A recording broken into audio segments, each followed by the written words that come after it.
Good afternoon. This is the Cochise Trail in the Dragoon Mountains, where the Apache chief used to hole up during the 1860s and 70s. And I'm going to stop here to talk some anime. Ad.Police files.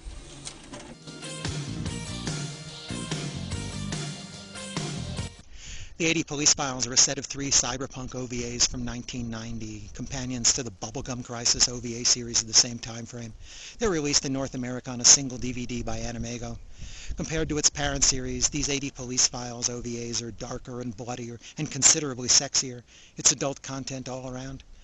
The 3 stories are set in 2027 Mega Tokyo, 5 years before the Bubblegum Crisis OVAs, so there are no Night Sabers here.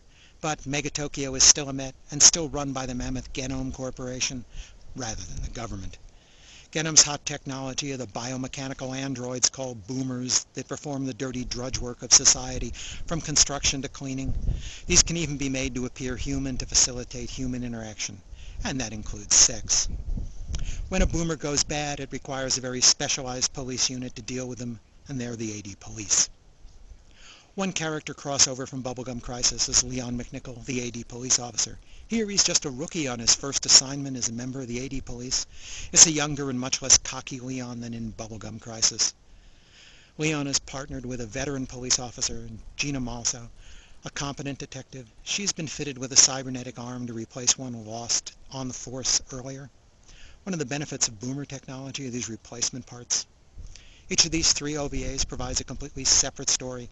In the first OVA, Phantom Lady, the Ad.Police are called in when a sex-shocked boomer runs amok. We can take it ourselves. Hey, rookie. Scared out of your pants, ain't you? No.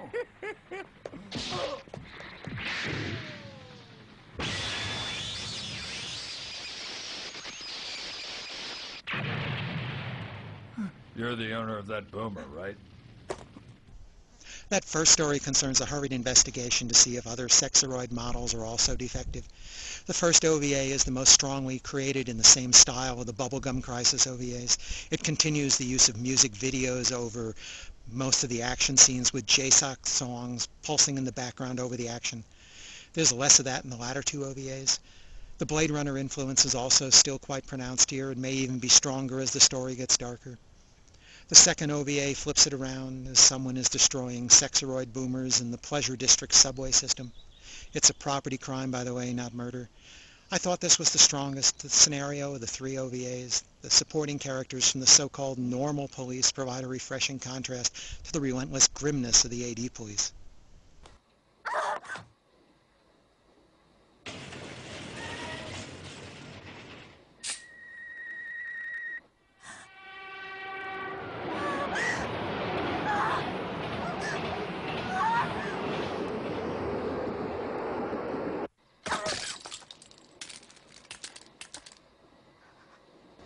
The third OVA gives an almost RoboCop scenario with an Ad.Police officer whose body has almost been 99% replaced by cybernetic parts.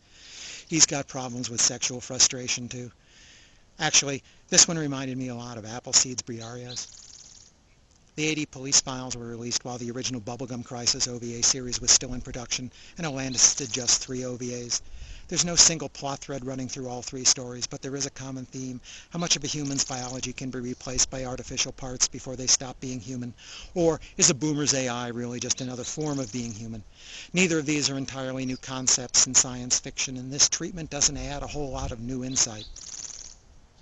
The stories are merely fair because there just isn't enough time in a mere 30 minutes to really get to know any of these characters.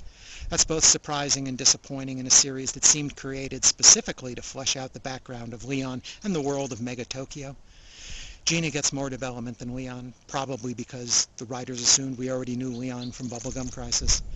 The art for the Ad.Police OVAs is dark, and the setting is consistently portrayed as filthy and ugly. It leaves no doubt that while this future may have spectacular new technology, it's tragically disappointing in its inequity.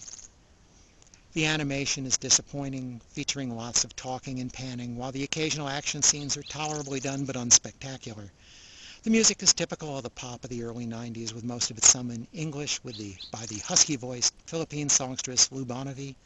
Animego's dub is just awful, so you'll want to stick with the Japanese soundtrack. Overall, I give the 80 Police Files 3 stars. It's an interesting idea, and fans of the Bubblegum Crisis series may find it more interesting than others, especially if you're interested in Leon's past or more of Mega Tokyo. But it really doesn't hold up as a set of standalone OVAs, and it didn't add a whole heck of a lot to the Bubblegum Crisis either. Animego's put all 3 OVAs onto a single 80 Police Files DVD, along with several music videos featuring the music from the series. Oh, a lot of the music videos animation is from Bubblegum Crisis instead of 80 Police, and I think Animego took the music videos from the Hurricane 2032 music videos. Oh, and if I can digress a bit here, there's some examples of some really stupid police work in this first episode that really make you roll your eyes. First, if you're going to take a position by a door with the back to the wall, make sure the wall isn't made of transparent glass.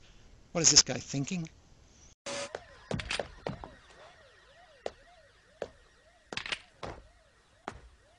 Second, if your bullets bounce off the boomer, don't run up to it and try to rip its hands off with your throat.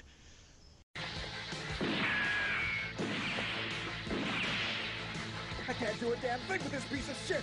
Enough's enough, you bitch. Really, it's no wonder these morons need to call the 80 Police for backup. By the way, a short 80 Police TV series aired 8 years after this, introducing another completely different set of characters into a slightly earlier version of this setting. Thanks for listening.